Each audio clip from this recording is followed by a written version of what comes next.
दोस्तों आज की इस वीडियो में हम लोग सी लेटर से शुरू होने वाले कुछ लिटरेरी डिवाइसेस को डिस्कस करेंगे, जैसे कि कंसीट जो मेटाफिजिकल पोएट्स यूज किया करते थे, कपलेट और कैजुरा जो पॉज आता है पोएट्री के बीच में, और कैथारसिस हेरोइक कपलेट।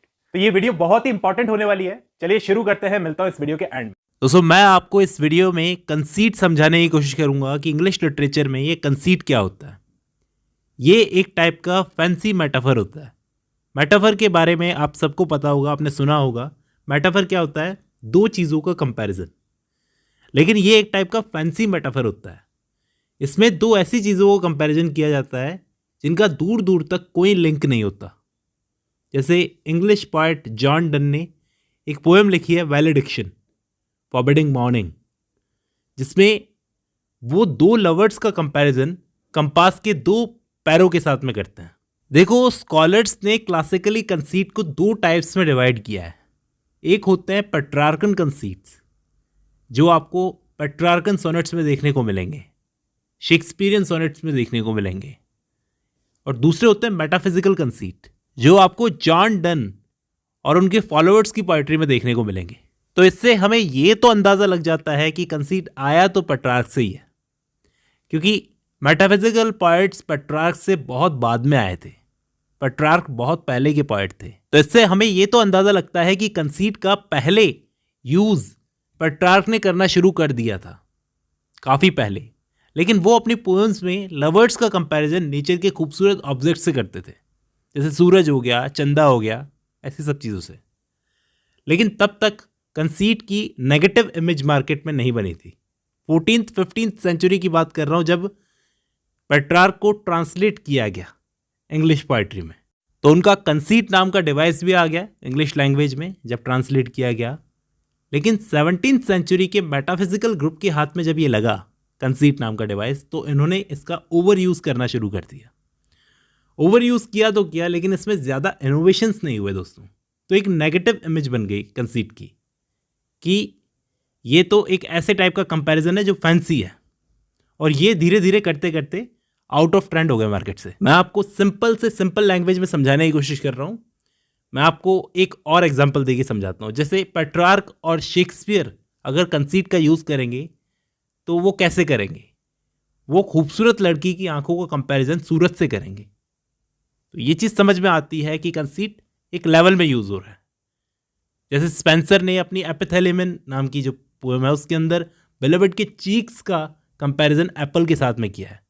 वाह, क्या कंपैरिजन है! उसके अपने बिलवड के लिप्स का कंपैरिजन चेरीज के साथ में किया है। वाह, क्या कंपैरिजन है! लेकिन यहाँ पर मेटाफिजिकल कंसीट का यूज़ एकदम अब्सर्ड किया जाता है, बेतुके कंपैरिजन। जैसे कि जॉन डन अपने बिलवड का कंपैरिजन खुद से कैसे करेंगे कि एक फ्ली है, फ्ली मतलब एक टाइप का कीड़ा होता है, उसने पहले मेरा खून चूसा फिर तुम्हारा खून चूसा, अपने बिलवड को बोल रहे हैं। अब हम दोनों का खून उस फ्ली में, उस कीड़े में मिक्स हो गया। इसका मतलब ये एक जरिया हो गया, ये कीड़ा, जिसमें हम दोनों एक हो गए, हम दोनों ने सेक्स कर लिया। तो कंपैरिजन तो है, लेकिन एकदम अपसर्ड टाइप का कंपैरिजन है। इसलिए रोमांटिक एज में जाकर ये क्लेवर आर्टफुल स्किल, ये डिवाइस कहीं खो सा गया, और इसको वापस रिवाइव करने का काम अगर आप ऐसा समझते हो कि टी.एस. एलियट ने किया था, तो आप गलत हो दोस्तों। इसको रिवाइव करने का काम किया था फ्रेंच सिंबलिस्ट पोइट्स ने। और मॉडर्न पोइट्री में ये बात सच है कि एमिली डिकिंसन, टी.एस. एलियट और एजरा पाउंड जैसे पोइट्स आपको इसका यूज़ करते हुए मिलेंगे, लेकिन इसको रिवाइव करने का काम किया था फ्रेंच सिंबलिस्ट ने। कंसीट का मतलब आपको समझ में आया होगा। अब मैं आपको बताता हूँ कपलेट क्या होता है। कपलेट को हिंदी में बोलते हैं दोहा। पोएट्री में दो लाइनों की एक यूनिट को कपलेट कहा जाता है, और इन दो लाइनों की यूनिट में सेम मीटर, सेम राइम का यूज़ किया जाता है। या फिर इसकी एक क्वालिटी और होती है, पोएट्री से एकदम सेपरेट होता है ये। मतलब होता पोएट्री के अंदर ही है, लेकिन एकदम सेपरेटली इसको रखा जाता है। दो लाइनों का डबल लाइन ब्रेक भी कहा जाता है इसको। कपलेट दो टाइप के होते हैं दोस्तों, ओपन कपलेट और क्लोज्ड कपलेट। ओपन कपलेट वो होता है जिसमें एक लाइन का मतलब दूसरी लाइन तक जाता है, और क्लोज्ड कपलेट वो होता है जिसमें एक लाइन का मतलब एक ही लाइन में ख़त्म हो जाता है और दूसरी लाइन का मतलब अलग होता है। लेकिन जो यहाँ पर मैंने डेफिनेशन दी कि दो राइमिंग लाइंस को हम कपलेट बोलते हैं, तो यहाँ पर कन्फ्यूज़न ये खड़ा हो सकता है कि सिमिलर राइमिंग की तो पोएट्री में हर दूसरी लाइन होती है। मतलब अगर आप पोएट्री पढ़ोगे तो सेम सी राइमिंग से ख़त्म होती है हर दूसरी लाइन, तो हर दूसरी लाइन कपलेट थोड़ी होगी। बल्कि नहीं दोस्तों, आपको पोएट्री के अंदर कपलेट अलग से खड़े हुए दिखेंगे। आप इजीली डिटेक्ट कर सकते हो, पहचान सकते हो, आइडेंटिफाई कर सकते हो कि ये कपलेट है। एक टाइप का ब्रेक सा आ जाता है पोएट्री में। दोस्तों ये कपलेट भी एक ऐसा डिवाइस था कंसीट की तरह जो रोमांटिक एज में आकर आउट ऑफ फैशन हो गया था। रोमांटिक एज में आकर काफ़ी सारे डिवाइसेस जो पहले की पोएट्री में यूज़ किए जा रहे थे सब आउट ऑफ फैशन हो गए। अगर आप कपलेट पढ़ रहे हो तो आपको हेरोइक कपलेट के बारे में भी थोड़ी नॉलेज होनी चाहिए। अब हम लोग बात करते हैं कैजुरा की। इसको बोला जाता है एक टाइप का पॉज।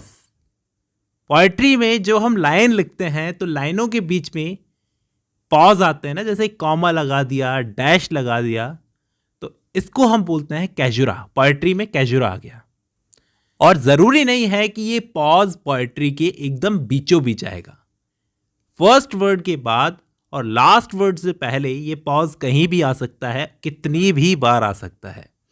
ये ज़रूरी नहीं है कि एक ही बार आएगा, मल्टीपल टाइम्स भी आ सकता है। जैसे कि विलियम शेक्सपियर के प्ले हैमलेट में एक डायलॉग है, टू बी और not to be, that is the question.